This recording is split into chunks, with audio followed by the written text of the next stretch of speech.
Today's video is brought to you by SimpliSafe.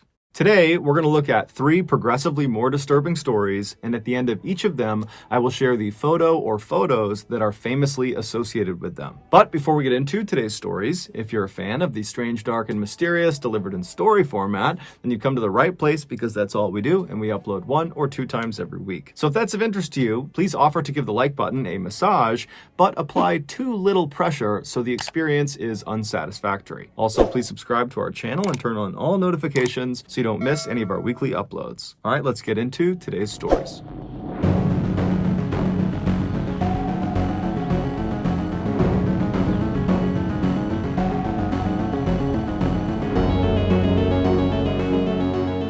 On August 15th, 2003, 41-year-old veteran construction worker Ron Hunt was part of a crew that was building a house in Reno, Nevada. On that particular day, Ron knew before he could do anything else on the job site, the first thing he needed to do was drill a couple of large holes in the ceiling of one of the rooms in this house.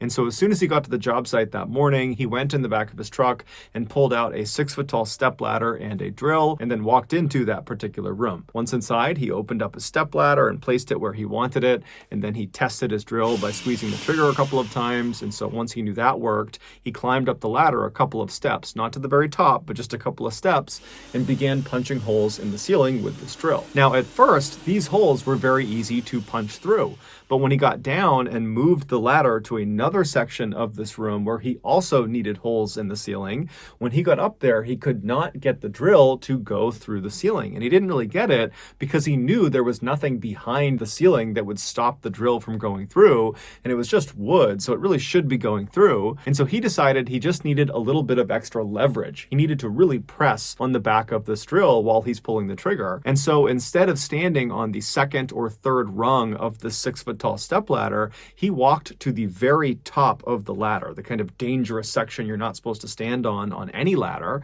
And from there, he was in a better position to really push this drill into the ceiling. And so he gets in position and kind of feels like the ladder's fairly stable. And then he lines up this drill where he wants it. He begins squeezing the trigger, and at the same time, he really pushes with all that extra leverage into the ceiling. And as he does that, he feels the drill starting to go into the wood, but at the same time, he's pushing so hard that he's not realizing he's pushing down with his feet at a bit of an angle. And at some point, he pushes too hard and he causes the ladder to spill out from underneath him. Ron instinctively tried to throw the drill away from him, which is a common practice amongst construction workers. You don't want to land on your gear, it could hurt you. But he wasn't able to throw the drill far enough away from him. And even worse, the drill, when it hit the ground, basically right underneath him, it landed on its back with the drill bit pointing straight up into the air. And so when he fell down face first, his right eye socket landed directly on the drill. And so this 18-inch long, 1.5-inch in diameter drill bit impales his head, goes right through his eyeball, goes through his skull, and punctures out the back of his head.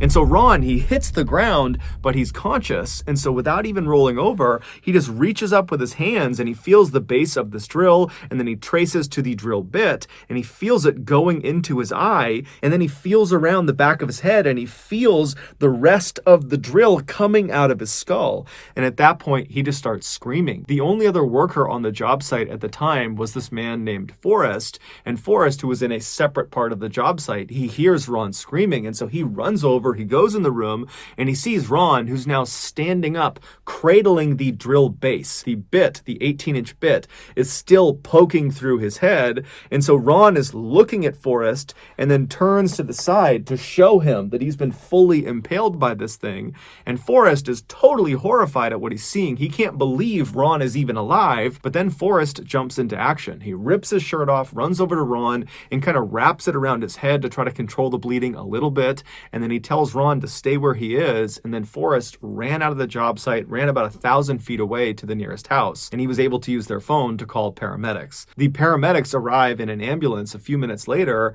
and they find Ron sitting next to Forrest, just with this drill still in his face. Ron is very obviously in shock because he's not making any sound. He's totally conscious, but he's just kind of staring blankly, holding on to this thing. And so the paramedics, they go over and they detach the drill base from the drill bit. So all that's left left is the actual 18-inch rod that's been pushed through his head. And then they take Ron via ambulance to a local hospital, and from there they actually fly him in a helicopter to a bigger hospital that can handle this kind of injury. And so when he arrives at this larger hospital, they rush him immediately to the operating room, and at first the surgeons attempted to cut off either end of this bit, the part that's sticking out the front of his eye and the part that's sticking out the back of his head, but they realized once they did that, there would still be this huge piece of bit that was stuck in his skull, and that would obviously be a huge problem.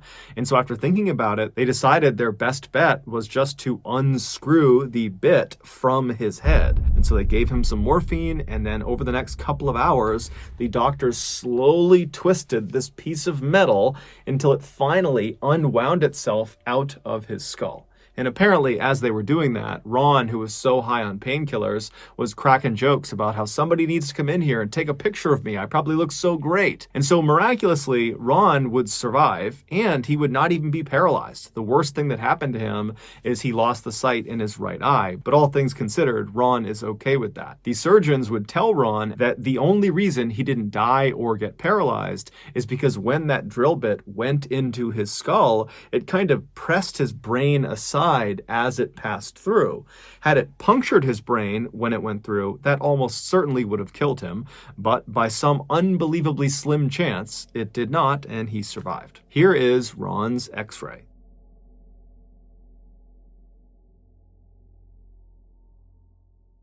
Before we get into the next story, I want to talk about today's sponsor. Ever since I started this channel, I have been shocked at the number of home invasion stories I've come across where the victims locked their doors and lived in a safe neighborhood. And so for this reason, I went out and got SimpliSafe. SimpliSafe is an incredibly effective and easy to use home security system.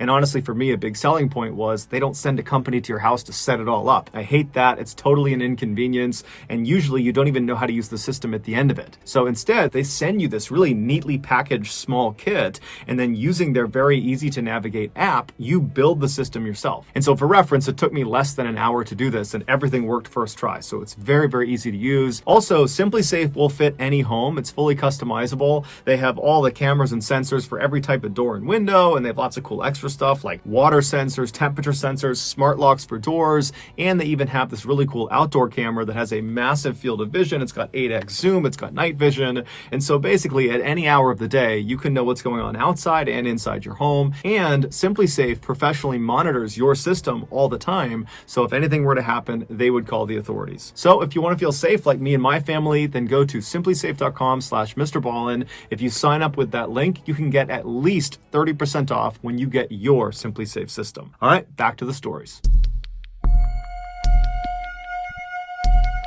In 2009, 15-year-old Christina Grimmie finally caved and made her own YouTube channel. For years, her friends and family had been begging her to do this because Christina had this incredible singing voice that they wanted the world to hear, but Christina had always been hesitant because she was a bit of an introvert. But that year, Christina was feeling more outgoing, and so she took the plunge, she makes this channel, and in July of that year, she uploads her first 2 songs. They were both cover songs, and she was really proud of them, but when she uploaded them, they didn't get very many views. And so Christina probably was not very excited about making more videos. But a month later, she found herself really enjoying the song Party in the USA by Miley Cyrus. And so she was singing it all the time and humming it all the time. And so finally she said, okay, I'll just film myself covering that song. And so she records herself singing this song. She uploads it to her YouTube channel, her 3rd video, and she thinks no one's going to see it because her first 2 videos no one really saw. But this video is different. It went viral almost immediately, and millions of people saw it, and they loved it. Christina couldn't believe it, even though her friends and family had been telling her all along, you have this great voice, you got to share it with the world. That's different than actually seeing the results of the world saying, you're really great, we love your voice. And so she saw this huge opportunity, and she began uploading more and more music to her channel, and more of her videos went viral. Over the next 4 4 years, she amassed over 2 million subscribers on her YouTube channel. She put out her own album, and she even went on tour with the mega celebrity pop star Selena Gomez. In 2014, Christina auditioned for the TV singing competition called The Voice. This show only allows a very small number of contestants who are all incredibly talented musicians. They get screened really aggressively before the competition even starts. But despite the very intense competition she was up against, Christina still managed to finish 3rd overall in this competition. Now, she might have been a little bit let down that she didn't finish 1st, but that show did wonders for her career because the judges of this competition were mega celebrity musicians, and every time Christina was on TV doing her performance for the competition, the judges would be raving about how talented she was and that even if she doesn't win this competition, someone's going to sign her. She's so incredible. And then sure enough, shortly after that competition ended, Christina was signed to a major record label. But despite being considered a star by the masses, Christina still very much viewed herself as being a YouTuber first, which meant despite her mainstream popularity and fame, she continued to upload songs and vlogs to her YouTube channel because she wanted to stay connected to her fans. YouTubers often upload videos that appear very amateur, like not professionally produced. It almost looks like anybody could have picked up their phone and filmed that video. And YouTubers tend to be very candid and show their personality in their videos. And so it makes YouTubers, especially these really popular ones, seem very real and raw and relatable. Unlike traditional celebrities that are kind of outside of society, living in their mansions, living a totally elite and different lifestyle. YouTubers feel like they're your friends. And this was definitely the case with Christina. On her videos, she came off as very humble and gracious and kind and friendly, and so her fans truly adored her. By June of 2016, Christina was still growing in popularity when she was asked to be the opening act for this concert in Orlando, Florida that was happening later that month. She agreed, and then on the day of the concert, which was June 10th, she posted to her social media this kind of shout out to all of her fans saying, hey, if you're in the Orlando, Florida area, come out to my show. And then after the show, I'm going to stick around and sign autographs and meet you guys. That night, the venue where this concert was happening was jam-packed, and most of the people were there for Christina, not the main act. And so Christina, she goes on stage, she has this incredible performance, the main act goes on stage, and then around 10 p.m., the concert ends, at which point Christina comes back out from behind stage and went right out into the crowd and began meeting her fans and hugging them and signing autographs and taking pictures. And then at 10:24 p.m., a man who was a fan of Christina's walked down from the back of the venue and kind of awkwardly gestured that he kind of wanted to get a hug. And Christina saw that, and so she smiled and she walked up to him. She opened her arms to give him a big hug. And when she got just a couple of feet away from him, he drew a pistol and he fired 4 shots into her head and into her body. Christina's brother, Mark, he was standing right nearby and he saw the attack. And so he tackled the shooter and he was trying to get control of this guy. But at some point, the shooter managed to wriggle free, and then he stood up and he kind of walked backwards until he was literally up against this wall looking at the sea of people that are totally horrified. People are screaming and running and no one knows what he's going to do next. And then the shooter just raises the gun, puts it to his head, and pulls the trigger. There were people in the audience who were medically trained who rushed over to Christina and they began performing CPR on her, but there really wasn't anything anyone could do. She would die that night at the hospital. Her killer was a 27-year-old man named Kevin Loibel. He, like many people, had become a Christina superfan, but his infatuation with her became a totally unhealthy obsession. And when it eventually dawned on him that he most likely would never have a romantic relationship with Christina, he came to the conclusion that if I can't have her, no one can have her. And so when Christina put that post out on social media asking people to come to Orlando to see her show and meet her after the show, he took that as an opportunity to go kill her. And so he lived in St. Petersburg, Florida, which is 120 miles away. And so he sees this post on social media. He grabs his 2 pistols, some extra ammunition. He gets a large hunting knife, and then he calls a cab. The cab drives him 120 miles northeast to Orlando, Florida. And then he gets into the venue with his weaponry because there weren't metal detectors and no one was frisking people as they came inside. And so he was in the back of the venue venue during the show, and then when it was over, he kind of lingered back, allowing other fans to go up and, kind of mob Christina. And then when there was a lull and there were less people down there with her, he strode right down the aisle and he ended her life. Here is a photo of Kevin standing in the back of this venue just moments before the show came to an end.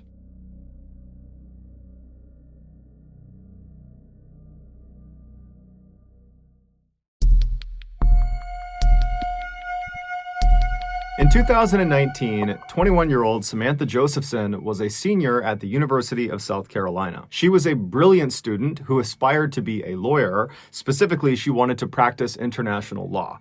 And so in order to do that, she needed to be able to speak other languages besides English. And so during her college years, she had really leaned into Spanish and become quite good at it rather quickly. During her college Spanish studies, one of her professors was a woman named Daniela Jaimes. Daniela very quickly recognized in Samantha that she had this incredible intellect and work ethic and just knew she was destined for greatness. In fact, she compared Samantha to Amal Clooney, who is George Clooney's wife and is considered to be one of the most famous international lawyers ever. And so just out of a general interest to see Samantha succeed, Daniela offered to Samantha to kind of be there for her if she needed anything beyond just Spanish, that she was there to help her with law school applications, or if she needed advice on something, or if she just had ideas she wanted to bounce off of her, she would be available. And Samantha had taken her up on this offer, and by 2019, in Samantha's senior year, the pair had become very close, forming a sort of mentor-mentee relationship. Early that year, Samantha got accepted into her target law school, Drexel University in Pennsylvania.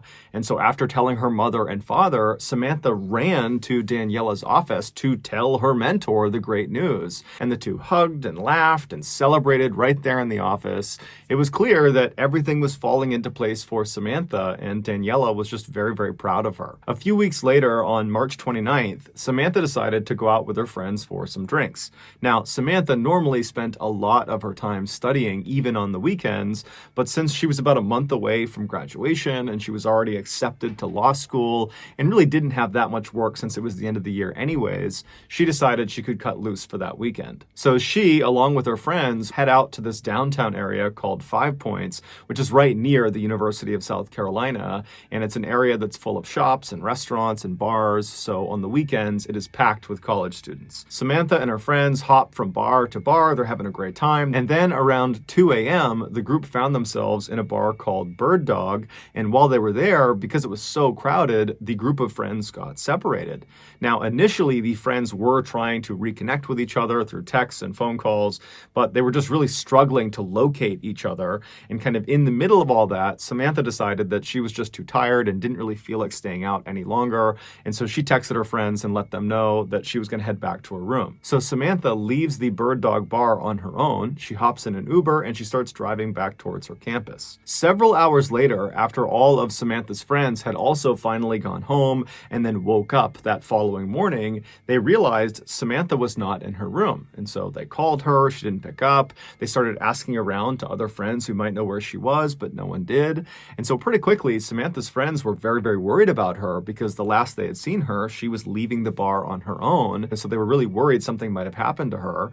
And so by 1:30 p.m. that day, on that Saturday, the day after they had gone out, they called the police and reported her missing. At the same time that Samantha was reported missing, there were these two men who were in their mid-20s that were located 70 miles to the east of the University of South Carolina. They were out in this forest and they were hunting for turkeys. Earlier that day, these two men, whose names were Anders and Ryan, they had had no luck actually finding these birds. And so they were getting frustrated. And so by the afternoon, they had split up and were kind of combing this forest on their own to see if they would have more luck solo. And so Ryan, he posted up next to their truck, which was parked on this dirt road that was butted up against the edge of this big forest. And Ryan, with his binoculars, was scanning out across this field that butted up against the tree line of the forest, and he was kind of scanning the tree line, but he still was having no luck finding any turkeys. And then Anders, he actually had walked into that forest, which was right next to Ryan, and he was just kind of walking around looking for the birds as well, but he too was still having no luck. And so around 4:30 p.m., Anders, who's the one in the forest, he finally is just ready to admit defeat and leave empty-handed. And so he turns around and begins walking out of the forest in the direction of Ryan. And so at this point, he's maybe 100 or 200 feet away from Ryan, but the trees are very thick and they can't really see each other. And so Anders is just kind of walking in that direction. He's not looking for birds anymore, so he's not scouting around. He's just kind of looking straight ahead. And as he's walking, something catches his eye off to the left behind some trees. It was pretty far away, but he instinctively turned and looked, and he couldn't really tell what it was. It wasn't a turkey, but it wasn't anything that should have been in the forest. And so he decided he would go get a better look. And so he turned away from Ryan and went left and started cutting through the trees. And he kept walking until his view of this thing was no longer obscured by trees. And when he got a full look at this thing that had caught his attention, he stopped where he was. He yelled for Ryan, who couldn't see him, but he yelled for him to come into the woods and look at this. And as Ryan is running into the forest to see what's going on, Anders is pulling his phone out and calling the police. When the police finally show up, they find Anders and Ryan, and they're very shaken up, and they're sitting on the back of their truck on that dirt road where Ryan had been. And so the police pull up to them, they speak to them and get directions of how to get to what they saw inside of the forest. And then the police officers walk into the forest, they follow the directions, and before long, they're looking down at Samantha. 14 hours before her body was discovered, Samantha left the Bird Dog Bar and walked out front where there's lots of other students, and she walked to this corner of this road right in front of her, and she hailed an Uber. And then the Uber car pulls up, she hops inside, and then the car backs up and drives away. Except that was not an Uber car. That was a car driven by a 24-year-old named Nathaniel Rowland, who was not an Uber driver. He was a guy who had been driving around 5 Points all night, presumably to try to trick people into getting into his vehicle, believing it was an Uber. And finally, his plan had worked. He had pulled in right in front of Samantha. She thought it was her car. She climbed in without question. And then once she was inside, she couldn't get out again because the doors were child locked. There was no way to open them unless they were opened from the outside. Now, initially, Samantha wouldn't have noticed this. She just sat in the back seat. The car backed up. It started driving, except it didn't drive towards her campus. It drove the opposite direction. And the drive from this bar to the campus was only a couple of minutes long. And so even if she wasn't really paying attention, she would have recognized fairly quickly they were going the wrong way because, again, she's expecting to get dropped off within a couple of minutes. Now, we don't know what actually happened inside that car in terms of how Samantha actually handled this realization that he was taking her the wrong way. We don't know if she confronted him. We don't know if she tried to open the door and then realized it was child locked. We just don't know. All we know is that Nathaniel drove Samantha to some isolated area, most likely 70 miles to the east, near that forested area where her body was found. And then once he parked wherever he was, Nathaniel pulled out a knife and then leapt into the back seat of his car where Samantha was trapped, and he stabbed her 120 times. And then after he was finished stabbing her, it would take Samantha over 10 minutes to finally die. Within hours of dumping her body in the forest, Nathaniel was posting these normal posts on Facebook of him in front of his car and regular status updates, and he was having very normal interactions with his family and his friends, as if he was completely unaffected by this horrible crime he had just committed. Nathaniel was arrested within 24 hours of the discovery of Samantha's body. While he never offered any motive for the crime, it's believed he simply decided that night he was going to go kill someone. And so he just began prowling around for a victim, and unfortunately, Samantha was just in the wrong place at the wrong time. Nathaniel was ultimately convicted of her murder and was sentenced to life in prison. Here are the final images of Samantha as she climbs into Nathaniel's car.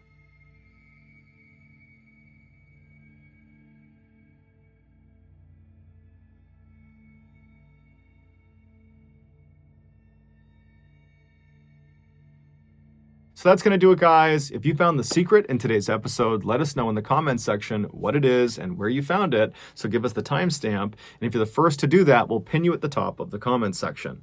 If you got something out of today's episode and you haven't done this already, please offer to give the like button a massage, but apply too little pressure so the experience is unsatisfactory. Also, please subscribe to our channel and turn on all notifications so you don't miss any of our weekly 1 or 2 video uploads. We are now selling merchandise like flannels and hats and sweatshirts and all sorts of stuff. If you're interested, go to shopmrballen.com. If you want to learn about upcoming deals and promotions for our shop, go to our shop's Instagram page. The username is is Shop Mr. Ballen.